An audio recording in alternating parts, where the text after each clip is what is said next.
মার্কিন president Donald ট্রাম্পের মুখে নিজের সমালোচনা খুব একটা শোনা যায় না, কিন্তু এবার তিনি নিজেই স্বীকার করেছেন ইরানের সঙ্গে যুদ্ধে জড়ানো বা সেখানে যুক্তরাষ্ট্রের হস্তক্ষেপ করা উচিত হয়নি।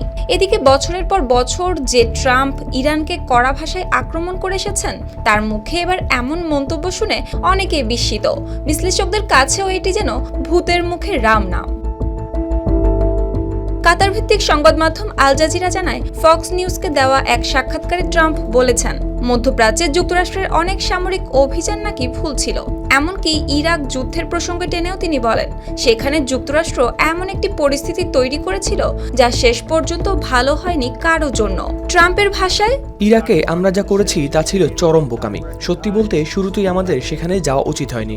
শুধু ইরাক নয়, ইরান নিয়েও একই মন্তব্য করেন তিনি। তবে নিজের এই স্বীকারোক্তির পর আবারও সুর পাল্টে ফেলেন।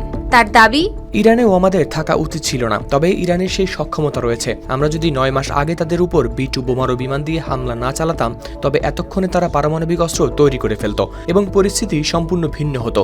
ওই পরিস্থিতিতে হয়তো ইসরায়েলের অস্তিত্বই থাকতো না। একই সঙ্গে মধ্যপ্রাচ্যের পরিস্থিতিও সম্পূর্ণ ভিন্ন হয়ে যেত। স্যান্ডেলিনা সো, রূপচর্চায় আভিজাত্য।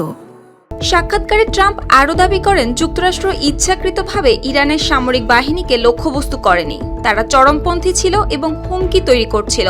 মূলত তাদের বিরুদ্ধেই ব্যবস্থা নেওয়া হয়েছিল। নেতৃত্বের বিভিন্ন স্তরের লোকদের সরিয়ে দেওয়া হলেও পুরো সামরিক কাঠামো ধ্বংস করা হয়নি। তার ভাষায়, অতীতে এমন অনেক যুদ্ধ হয়েছে যেখানে একটি দেশের সবকিছু ধ্বংস করে দেওয়া হয়, ফলে সেই দেশগুলো কয়েক দশক পেরিয়ে গেলেও আর ঘুরে দাঁড়াতে পারেনি। আর সেই অভিজ্ঞতা থেকেই ইরানের সামরিক বাহিনীকে পুরোপুরি ধ্বংস করা হয়নি। তবে ট্রাম্পের এই মন্তব্য নতুন করে বিতর্কও তৈরি করেছে, কারণ একদিকে তিনি বলছেন ইরানের যুক্তরাষ্ট্রের জড়ানো উচিত হয়নি, অন্যদিকে আবার সেই হস্তক্ষেপকেই প্রয়োজনীয় বলে তুলে ধরছেন। ফলে প্রশ্ন উঠছে, এটি কি সত্যি নিজের সমালোচনা নাকি নিজের নীতির নতুন ব্যাখ্যা দেওয়ার চেষ্টা?